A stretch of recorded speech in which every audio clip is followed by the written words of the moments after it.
In this video, I'm revealing the best strategy that you can use with the MACD indicator. So without further ado, let's get on with the video.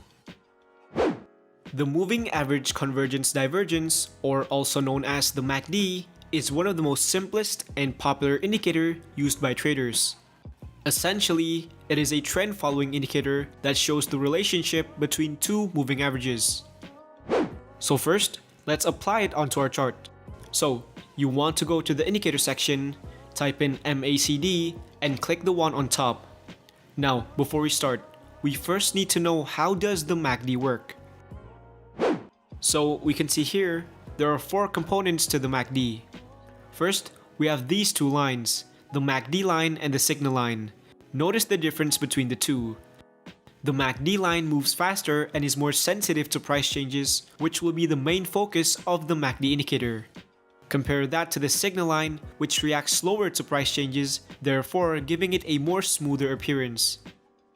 Next, we have the histogram, which represents the difference between the MACD line and the signal line. For example, if the line crosses above the signal line, the histogram will turn green, and if it crosses below, the histogram will turn red. The gap between the MACD line and the signal line also affects the size of the histogram. As you can see, if the two lines are further apart, the histogram gets bigger, and if the two lines get closer, the histogram becomes smaller. And finally, we have the zero line, which simply represents the center of the MACD indicator. Now, the way traders utilize this indicator to identify momentum is by looking at the crossover between the MACD line and the signal line. Let me show you an example. If the MACD line crosses above the signal line, it indicates that the market is on an upwards momentum. And if it crosses below, it indicates that the market is on a downwards momentum. Traders can also utilize the size of the histogram to determine the strength of the momentum itself. If the MACD crosses above the signal line while the histogram is getting larger, it shows us that the upwards momentum is getting stronger. Similarly, if the histogram is getting smaller in size, it indicates that the upwards momentum is getting weaker.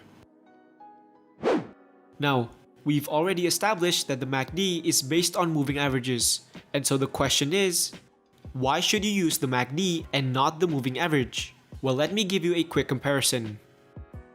So here we have the MACD that is set to default settings, 12 and 26.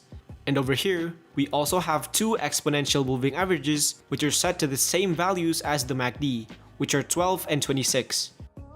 Notice the correlation between the two indicators.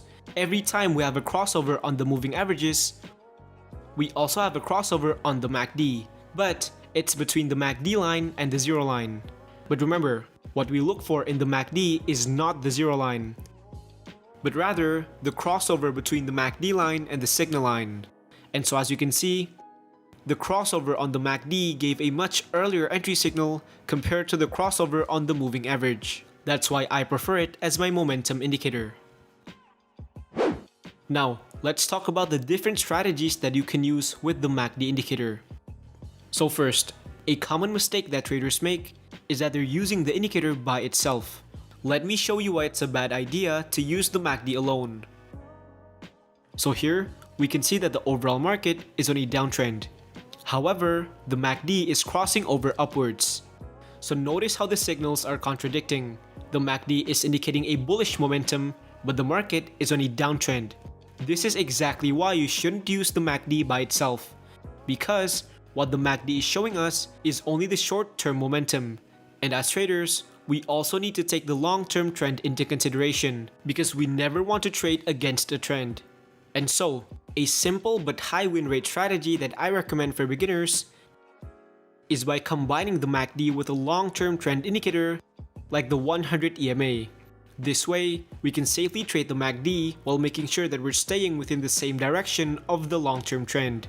So this is how you trade the strategy.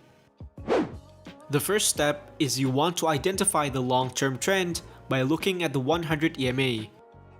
If the price is above the 100 EMA, it indicates that the long-term trend is up.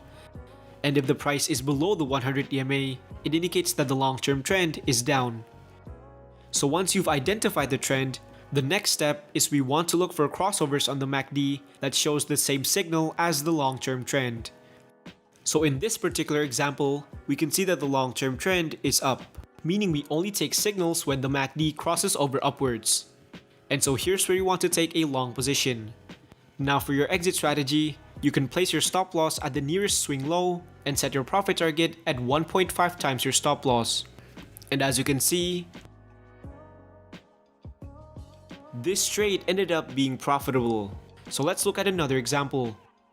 In this chart, we can see that the price is below the 100 EMA, indicating that the long-term trend is down. Next, we have a cross down on the MACD, and so this will be our entry signal to go short. Now for your stop loss, place it above the nearest swing high and set your profit target at 1.5 times your stop loss. And as you can see, the price hits our profit target, and so this counts as a successful trade. So that was a simple MACD strategy for beginners that you can use. Now, for advanced traders, if you want to get more profits using the MACD, you cannot simply rely on beginner crossover techniques. Because remember, crossovers tend to work only on trending markets. If the market is on a range like this, the indicator will give you many false signals. So that is why if you want to increase the win rate, I recommend using a more advanced version of the strategy, which is by combining the MACD with price action. So here's how the strategy works. The first step is we need to choose a time frame. In this case, I'm using the 4-hour time frame. Now the next thing you need to do is identify a key level within this time frame. So as you can see, the price went up, hit and reverses downwards. And so we can draw a resistance line up here. The next step is you want to wait for the price to approach the same key level once again. Now once this happens, we are expecting the price to reverse downwards. However, just because the price touches a key level doesn't guarantee that a reversal will happen, because key levels aren't magic. Prices can always break right through. And that is why we need to use extra confirmation to make sure that there is actual downwards momentum as price touches this area, which is where the MACD indicator comes into play. Now, what most traders will do is that they'll actually wait for the MACD to cross over downwards before taking a short position. However, by doing this, notice that the downwards movement has already been made and you would have entered in late. And so a secret trick that I use to get an earlier entry signal is by zooming in 2 time frames below. So I'm currently in the 4-hour chart, so let's zoom in into the 2-hour chart. So here's the 2-hour chart, and all we need to do is wait for the MACD to cross over downwards in this new smaller time frame. And so this is where you want to take a short position. So now, let's go back to the 4-hour chart and compare the 2 entry signals. So now we're back at the 4-hour time frame, and notice, if you would have used the crossover from the 2-hour time frame, you would have entered in the trade here. But if you would have used the crossover from the 4-hour time frame, you would have entered in here. And even though both trades ended up being profitable, the smaller time frame crossover still gave us an earlier entry signal. So let's look at the strategy one more time. So here's the pound yen on the 2-hour time frame, and over to the left, we can see that prices went down, hit and reverses upwards, making this a key support level. Now, as prices went back to this level again, we want to confirm that there's actual upwards momentum as price touches this area. So again, you want to zoom in 2 time frames below and apply the MACD indicator. So now, all we need to do is use the MACD to confirm the bullish momentum by waiting for it to cross over upwards. Once this happens, you take a long position. Now, let's go back to the 2-hour time frame and apply our exit strategy. So for our stop loss, you can place it at the key level and set your profit target at 1.5 times your stop loss. And as you can see, this trade ended up being profitable.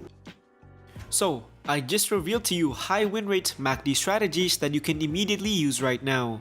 And all I ask for in return is for you to invest 2 seconds of your time into liking the video and subscribe to the channel. It literally takes only 2 clicks, but it means so much to me.